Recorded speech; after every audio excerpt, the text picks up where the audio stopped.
Hi, my name is Taleya. I am a Christian. I am also a part of the LGBTQ community, and for a while, I kind of tried to reconcile my faith with my sexuality, and it was really hard because of the discrimination that I faced in the church. It wasn't until like recently I found a church that was very affirming. My pastor's daughter is actually transgender, and so she's very accepting and very welcoming. And it wasn't until that where I really started like trying to reconcile like with my faith and my sexuality. And since then, I have released a Christian album, and I have started a Bible study um, at my school for LGBTQ plus Christians that will be starting very soon. Of course, I live in Louisiana, so the hurricane kind of pushed back a lot of stuff. So it was supposed to start in September. That didn't work out. So now that we're back and people have found temporary housing, I'm able to start it. And so, yeah, ever since recently, I've become kind of like a, queer Christian advocate slash singer songwriter. Perfect. So for those who don't know, I guess my first question is tell us what the LGBTQ2S plus, I'm going by memory, right? I believe, you know what, I've done so much training in my current job that, like we have sensitivity and diversity training. So that was right, Yeah. right? Nope. No? Okay. You tried. You tried. I tried. My That's the apologies. important So thing. exactly. So you educate me. So tell us about that community and what it means to you and the full acronym, please, for those who may Yeah. not know it, such as myself, because I'm missing a T, Yeah, it's a I think. LGBTQIA plus. So I personally like to say LGBTQ plus. Um, so it's lesbian, gay, bisexual, transgender, and then the Q stands for queer. Now with queer, it used to be used as like a slur for gay people. Um, but the LGBTQ plus community kind of reclaimed it as their own. Um, and so now queer is kind of used as like an umbrella term um, to talk about the LGBTQ community because of the fact that they've added so many letters.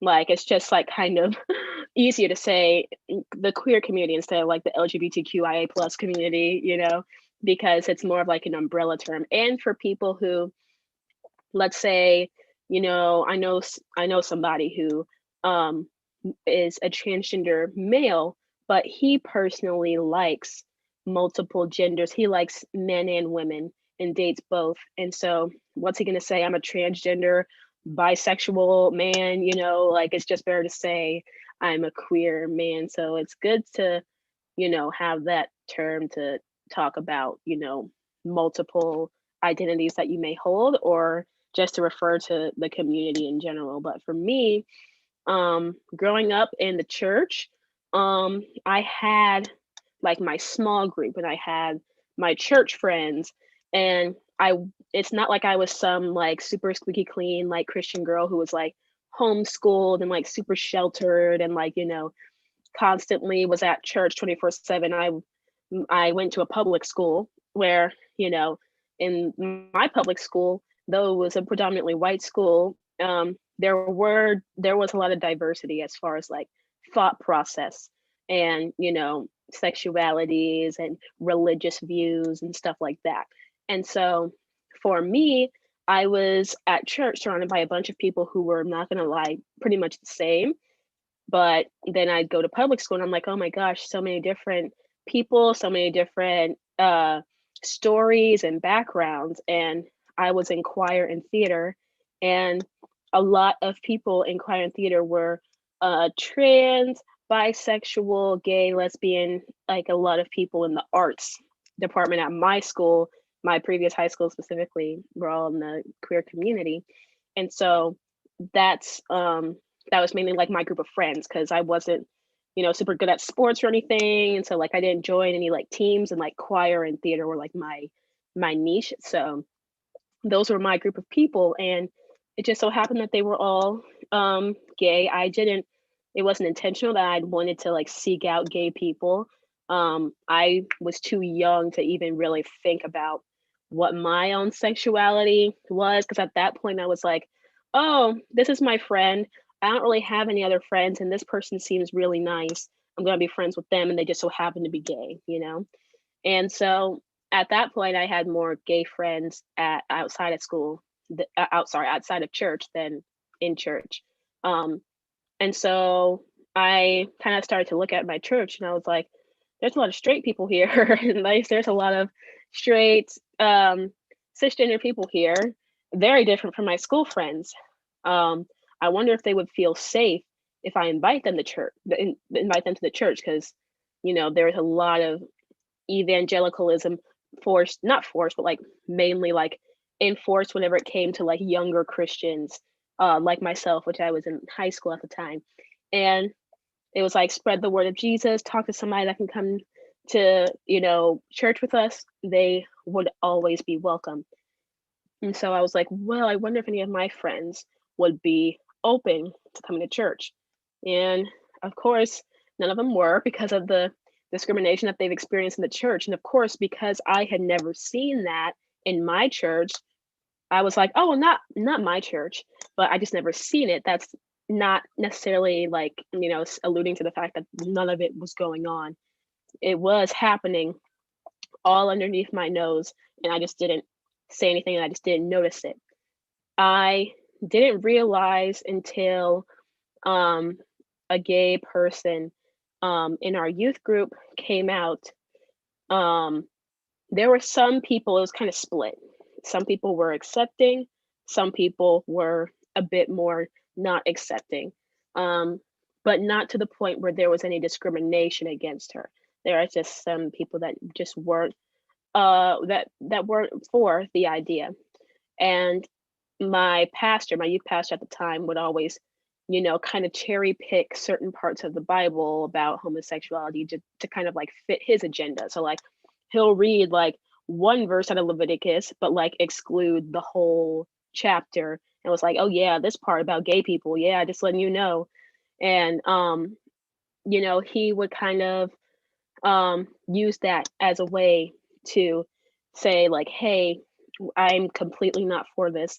He even told a story about a gay woman who asked for his help, and he just felt like, like, oh, the Lord was just telling me to help her, even though I don't condone her lifestyle and stuff like that. And so at that point I was like, okay, there is a openly gay person here, and the church is kind of split. I could invite people here with, just letting them know, like, hey, some people are for it, some people are against it. I'll let you know who you should like, get close to, and who you should kind of like stay away from if you actually are going to talk about that. And then it wasn't until my junior or senior year of high school, one of the girls in my youth group, different girl, she came out. She was really on fire for the Lord. She she didn't even think about trying to compromise her sexuality. Um, but even though everybody kind of told her to, everybody who was like, against it kind of told her to, but she was like, okay, I got this group of people up here, saying that it's, something that I should do. And if I want to step into faith, I should probably do it. And, she talked to my youth pastor at the time, and he refused to baptize her because she was gay. And that kind of made me not only feel like she was unsafe, but it also made me feel unsafe, because at that point I was kind of like wrestling with my own sexuality as well. And I was like, you know, if she is refused baptism at this church, I don't even know if I'm safe here, you know? And I was Talia, in the one closet. question. Yeah, one question about that. Because you raised a lot of good points. And first thing I want to say is it's unfortunate that yourself those two young ladies you mentioned, or anyone would go through something like that, whether it be a church, a school, or anywhere else. How old, like, what was the age range, I guess, for these young ladies? Because you mentioned high school. Was it closer to adulthood or was it like early teens? Early teens. So for my youth group, it was freshmen to, well, it was mainly like middle school and high school, but like they had the high schoolers and middle schoolers like kind of separated in groups. So high school girls would range from freshman to senior. And so I was older. I was one of the older girls, and she at that point was, I believe, a sophomore. So Okay, because I she asked was that a bit question younger. um, because that's from what I remember. I'm not that old, but from what I remember, you're learning so much about yourself at that age, right? You're learning about your sexuality. You're forming your sexual identity. You're finding things that attract you that maybe didn't a few years earlier. And I used to be very active in the church as I prepared for full disclosure. I was a part of Bible studies. I conducted Bible studies. I even gave Bible readings. Um, I've read the Bible cover to cover. I know my Bible. I may not be as well versed and skilled as I Hmm. used to be, but I know more than the average person because the average person has even opened up a Bible, right? So, Right. um, even with that said, love is love. Hmm. And it shouldn't be, and this is not me talking down on the pastor. I'm pretty sure he or she has good intentions as well. But I think a lot of things that gets lost in the good word is that it is not necessarily our place to judge. Hmm. The Bible speaks on that, and it's very clear on that. And I'm looking at it, the church.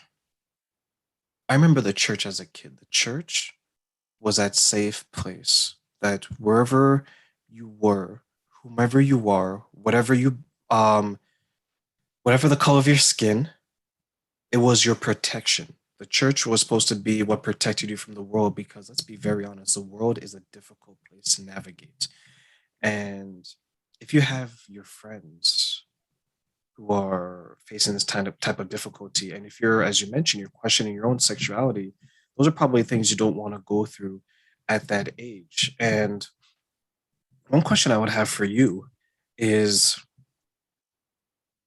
how important was that period of time to you now that you can look back and see exactly what you went through and how there is people who are going through something that possibly you would have eventually gone Yeah, at that period of my life, like I didn't realize how crucial it was for my development as like a young adult now. Um it's just like the interactions that I've had with people, yeah, I can't remember every single one, but of course, these specific ones that I had with my friends that were like the pastor refused baptism to me. My mom was trying to drill in all these Bible verses and telling me that being gay is wrong, and it drove me into like suicidal thoughts. Like those interactions mainly what really kind of like shamed me, I guess, into the closet. And whenever I was actually trying to reconcile the fact that I may not be straight, it was just those things that kind of pushed me back into the closet, not because I felt like it was wrong, it's just because I felt like I would be judged and I felt like I would be disowned and I felt like I would be discriminated against. And like with me, being a black woman in a predominantly white school, also predominantly white church. It's more racially diverse now, but it's just, at that point, I was like, the second I come out, it's going to be, you know, a huge deal because I was heavily involved in leadership at a young age. I was the girl in youth group that led worship for the youth services. I was the girl in youth group that got asked to for the youth Sundays, not the youth Sundays, the youth like nights. I was asked like every now and then to like lead a Bible study, and like I was like the squeaky clean, Christian girl that people looked up to. And so if I came out, then I felt like I was kind of doing everybody else a disservice because they all looked up to me and they all admired me. And that's kind of, whenever I realized like, well, that in itself is already kind of dangerous. I'm not even a church leader, like, officially. I haven't gone to seminary, but like from a young age, I was playing guitar in the worship band. I was singing on stage. I was doing a bunch of stuff in leadership. I worked the children's ministry whenever I could. Like, I wasn't even in leadership. I didn't even preach, but people still looked to me as if I was some sort of rich, famous pastor at like this mega church or something. And like, that I could not mess up. And it wasn't even just the church, it was outside of the church, people that I knew, relatives, close family friends that I thought like I could just kind of be myself around. So that time in my life, like me having that microscope on me at such a young age kind of delayed like uh my sense of vulnerability, I guess, like me feeling like I can actually be vulnerable. um it it really kind of like stopped that for a minute, like because I was like, okay, if I say what I feel, if I say what my desires are, I'm going to be reprimanded for it. And like I constantly had that mindset, which is why, as far as like relationships, platonic or romantic, just relationships in general, building relationships with people, like vulnerability is the number one thing that like I struggle with. And I had not told um my best friend about half of the stuff like that happened like in my past.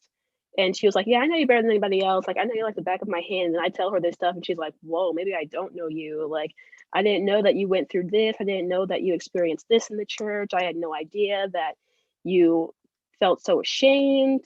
I had no idea that you were that involved in your church. I had no idea any of this. And I'm like, yeah, because, you know, as far as opening up to people, that was kind of hard for me, considering that, like, you know, if I spoke my mind or if I had a different view, then I would kind of be reprimanded for it if it didn't align with what the church thought. Was it It important for, and I ask this question respectfully, as a heterosexual male myself, um, there are times where I would say even myself, right? Let's have that type of conversation. I would say even myself, my personal life, who I'm intimate with, who I'm dating, all that stuff is very personal to me and very private. Um, on the outside looking in, right? I'm on the outside looking into your world, and that's why I'm loving everything that you're telling me because I'm learning so much about yourself and the community that you represent. Um, I don't want to ask, is it important, but how important is it to be able to express your sexuality the way you want to express it? And I'll tell you why I asked that question. For me, I don't necessarily express it. I don't tell people. Um, I'm only telling you this for the conversation, obviously, but I don't tell people. It's not something that I feel others need to know. But mhm, at times, I get the impression, at least from those who are around me, who are part of your community, um, they have more of a desire to express it. But it seems mhm. to be a sensitive topic to them. So if it is to you, let me know. But I'm always trying to understand how important is it to express this sexuality that is it has more than one facet to it, right? As you mentioned, there's bisexuality, there's those who are transgender, there's those who are two spirit, there's so on and so forth. So how important is it to express your sexuality in the manner that you want to express it in? Yeah, so I could speak for like myself, and I could like speak for, I guess, the community as best as I can. But for me personally, it's important to express that because with me being in the closet for so long, I don't want to I felt like I was wearing a mask.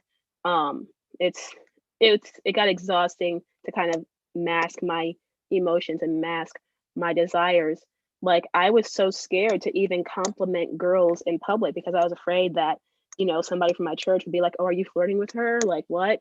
So like at that point, like I knew that like coming out would be like, not necessarily dangerous, because for some people it is dangerous, but for me, it would just kind of my whole entire circle of friends would just completely shift. But then again, I was, like, thinking, like, "Well, maybe that's a good thing," because, I want people who accept me for me and are actually able to, be around me without being uncomfortable, or actually able to hold honest conversations with me, without feeling like, they're like, I guess, stepping on my toes because, I have a pretty diverse group of friends as far as like thought process and stuff, like, and political views and religious views, and like we all really accept each other. But for me, it's important to express that part of myself because I hadn't gotten to express it for so long that now that I do, I would like people, to know up front. So that way it's just like, okay, this is what you get. If you don't agree with it, then, you know, I respect your opinion. However, I do have to set boundaries. Now, not saying that, like, I think that you're going to be like homophobic if you don't accept it. It's just I personally would like people to, especially with like closer friends who like I can talk about that stuff with. And even then, as far as vulnerability, it is still hard. So like as far as like stuff in my personal life, like if I have somebody that I'm interested in, man or woman, like somebody to talk to that about, you know, that's kind of why I kind of try and express it as best as I can. Um, but as far as like people who may not agree with it, of course, I'm not going to go to those people. If I'm like, hey, I'm experiencing these feelings towards somebody, or like, hey, I'm experiencing discrimination. Somebody told me like a homophobic slur followed by a racial slur, and I just kind of need to process this. Can you help me process this with you? If I'm talking to somebody who doesn't really know that I am bisexual or know about that about me, or not even just doesn't know, but like doesn't really is not able to reconcile with that, then it's going to be really hard because, for me, I really need that person to be like, this is something that needs to be changed in society, that actually feels the same way. Like, if you feel like, yeah, this is definitely something that needs to be changed in society, I'm so sorry to hear that. Can I be there for you? Like, especially with like the intentionality, like expressing my sexuality kind of shows me who wants to have an intentional relationship with me, like platonic, romantic, whatever, like friendship, whatever. It shows like who's willing to have that intentional friendship or relationship with me, as far as like, being there, reaching out, like saying like, "Hey, I'm here for you, my sister, my brother, whoever." And for me, building those relationships, expressing my sexuality helps me a lot more with building those relationships because then I know, like, I don't really have to like feel people out. It's just like, okay, are they going to accept me? Are they not going to accept me? I'm still kind of feeling this person out. I can drop some hints. I can like flash my bracelet a little bit to see if they, are okay with it. But as far as like the community, as far as like the whole pride thing and like being out and about with it and expressing it, um, I feel like with that, um, it's kind of the same thing as far as like the whole gay rights movement and gay marriage not being illegal till it's not being legal until actually just recently, like early 2000s, and the whole fight to actually be able to hold hands in public without being discriminated against, you know, at that point, it's like if you have the opportunity to show the same PDA that straight people do, of course, queer folks are going to take the opportunity because they weren't able to do that before. So, you know, I feel like with the gay community, um, it's just very easy for them, and it just kind of comes naturally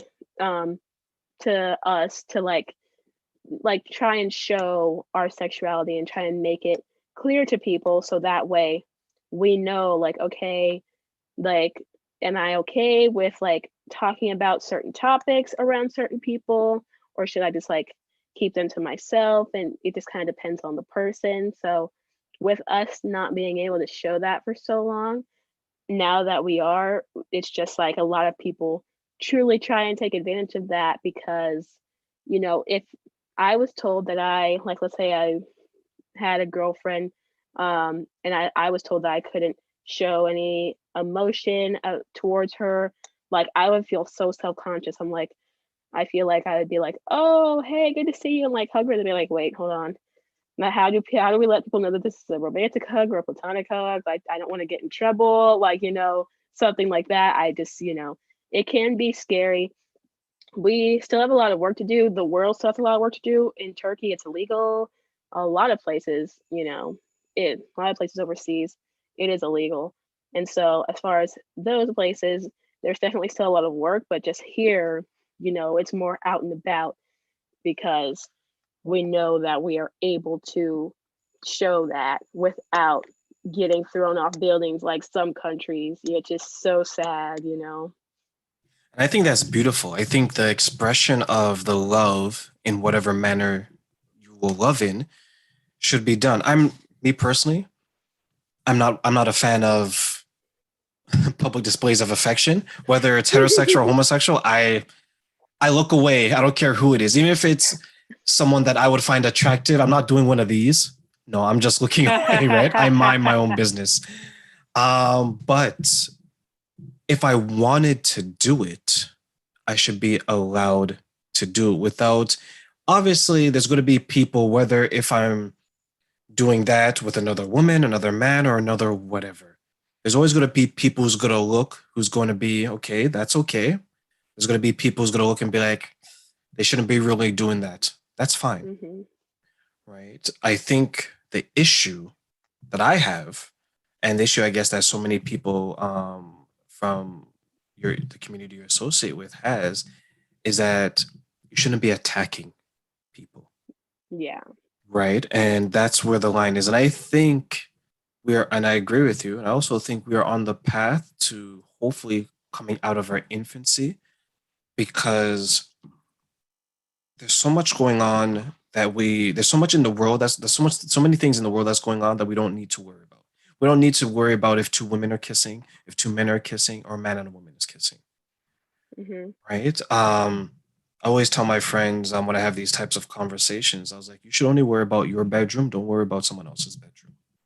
Exactly. Right? The only time you should be worried about someone else's bedroom if you created that person, your daughter, your son, or a thing like that.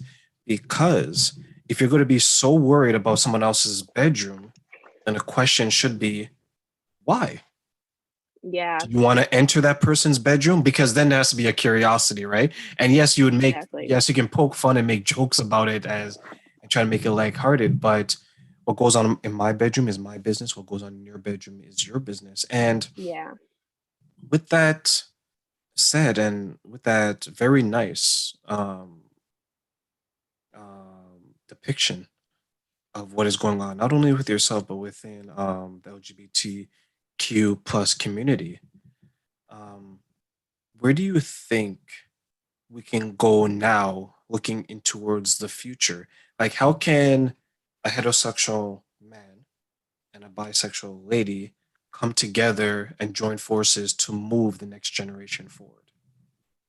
I think empathy is the biggest thing as far as like moving forward because a lot of people like try to dehumanize others who they simply just don't agree with. There's a lot of dehumanization happening, um, which is really sad because it's like, somebody who's like a Republican may dehumanize a liberal, or like vice versa, liberal dehumanize like a Republican, or somebody of like a different like sexual orientations, different religions, like different backgrounds. Like as far as like our own biases about those people, it causes us to dehumanize people, which is super sad because you don't know what they're going through. You don't know what their story is. You don't know why they believe what they believe. But if somebody were to come and ask you questions about what you believe, and like, let's say they're actually interested in it, it's kind of an ego boost for you because you're thinking like, oh, they're trying to come over to this side. They're trying to come over and like, explore Christianity, explore bisexuality, explore whatever. And so at that point, you want people to listen to you, but you don't want to listen to others. And so, as far as like reaching out and hearing stories like this conversation and like hearing, people out, doesn't necessarily mean you have to change your position. It doesn't mean that you have to completely switch to their side, but it just means that you're actually willing to agree to disagree. And even if you both agree and you both come to a consent, like a common like thoughts, that's just like, okay, you feel this way, I feel this way as well. Like, I'm glad that we had this conversation because I had no idea like we seem so different, but it turns out we have a lot of these similarities. That I would have never thought I'd have with somebody who is this or somebody who is that. And so I think people getting out of their heads and getting out of their egos a bit and actually reaching out to people, um, and hearing them out and trying to empathize. And a lot of people think that empathy equals endorsement, and that's simply not the case. I may reach out to somebody who maybe I don't agree with 100% because let's say I am more anti cancel culture and they're pro cancel culture. I could dehumanize them and I could say, hey, you know, you're just like trying to shame people. You're just trying to like, say horrible things. You're just trying to like have an excuse to say bad things about them. And like, you're just trying to make them out to be a horrible person. And they can look at me and be like, oh, well, you're just trying to get people off. You're just trying to make it seem as though nobody's doing anything wrong and you're not trying to hold people accountable. But that's our own assumptions about the other side. If we actually reach out and be like, hey, I want to understand why you think this way because I'm not really understanding, but I would like to because it's kind of hard for me to wrap my head around the idea that you wouldn't want to hold these men accountable or that you would want to shame a bunch of people and tell other people that you have to unsubscribe from this person's channel, you have to get their music off of iTunes, whatever. And so, and then like I'm saying this because I saw a video about this. Like it was like pro cancel culture, anti cancel culture, come together, see if they can find middle ground. But yeah, like I just saw a video about this, and the conversation was really great. And that's what we need. That was just one video. That's really what we need as far as like empathy and truly reaching out to people who we don't agree with. That's how we're going to move forward because empathy is whenever all of the dehumanization kind of goes. Because for me, I kind of had an issue with dehumanization and not empathizing with people for a long time. And it was hard for me to see other people's point of views because I was still in that like Western evangelical mindset of like, oh, the Lord loves us. And if you don't repent, then you go into hell. So you better either turn or burn, like I was still in that mindset of like, oh, ooh, homegirl, you're going to hell. Sorry. You better come over here before you burn. Like I was still in that mindset. Like I had no compassion and I had no like, I had no empathy. And so that's something I'm still working on, but I want to work on it as best as I can because this journey to becoming more empathetic has actually made me happier. I feel so much better than just like blaming other people for issues. And I think that's needed. I think what has happened, at least in the last couple of years, is that we've lost the ability to have these types of conversations.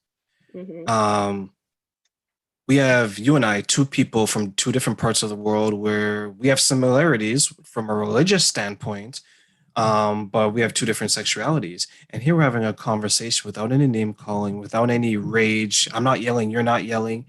We're having a conversation to understand each other. And every question that I've asked you, Talia, is just for me to understand. And hopefully, to everyone listening out there, you guys can understand because there's a group of people that would love to have this type of conversation, but they can't. Maybe they're Mhm. afraid, or maybe there isn't anyone around them where they can actually have this type of conversation. And there's another group of people who don't have this conversation because they feel that it either infringes or encroaches on their belief. Like, oh my God, she's bisexual. I can't deal with this because my whole world's going to fall apart. Or they don't understand because maybe they don't want to understand. And then there's a group of people that you will never reach. It's similar Right. to the group of people who may believe that there's no such thing as discrimination based on gender, creed, religion, sexuality, things like that, because their mindset is that if it doesn't happen to me, it doesn't exist. Right. Right. And then you always have the argument, well, if you're a man, you don't go through pregnancy, but that exists. So you begin to poke Right. holes in their Mhm. belief. Yeah. And then there's some people that you don't have to reach because they're already an ally. Exactly. Right? They've had this conversation probably many years ago, or they know someone like you did. They know someone they grew up with, their best friend, their sister, their brother. There's someone. And to those listening, just so you're aware, you may not know this, but trust me, based on the numbers, there's someone in your family that's a part of this community. Just because you don't know doesn't mean they're not there. And I Mhm. think when people start to visualize like that, oh my God, could cousin Johnny be? What about cousin Stacy? Right? Yeah. Right. Because I think that's what needs to happen. You need to make it as close to home as possible Right. because they may look at you and say, well, she's way over there in New Orleans. I'm way over here in Toronto, Canada. Her world doesn't cross over, there's no intersecting. Yeah. But when you really look at it, yes, there's someone in your family, there's someone close by, there's someone that you may have gone to lunch with. Hell, there may be someone in your change room at the local gym. Mhm. Now they're starting to think, right? They're starting to realize Exactly. that you're right, there's a possibility. And now this is not for those to go around and start hunting and looking for, Right. for these Like a people, witch right? hunt. Exactly. Oh, I always thought that he was, oh, her, right? Leave the man and the woman who's single for a couple of years. They're not homosexual, guys. Exactly, right? Okay. If you are Right? single, then it does not mean you're gay. It probably means you're just enjoying your life, enjoying your independence. How come that's not the narrative we see? Exactly, right? Well, she's almost 40 and it's been 8 years since her last. We've all been there, right? And Right. I don't know if you have experiences, but I know the community of people of color, if you reach a certain age and you're not married, they start to think that, Uh-huh. right? They start to think they're like, your brother, he's been married a couple of years now. He has 2 kids. You have no kids. You're not married. Is there something you want to tell Right. us? I just haven't, Exactly. right? I just haven't found the person, but we know what they're thinking, right? They're Exactly. waiting, they're preparing themselves mentally for that moment. And I say that to Leah and everyone who's listening because it's an important conversation, similar to the conversation we've been having in regards to interactions between different identities between people, men and women, non-binary, and binary, and so on and so forth. These are conversations that's going to push everyone forward, and we need to get over the fear of having them and start having them.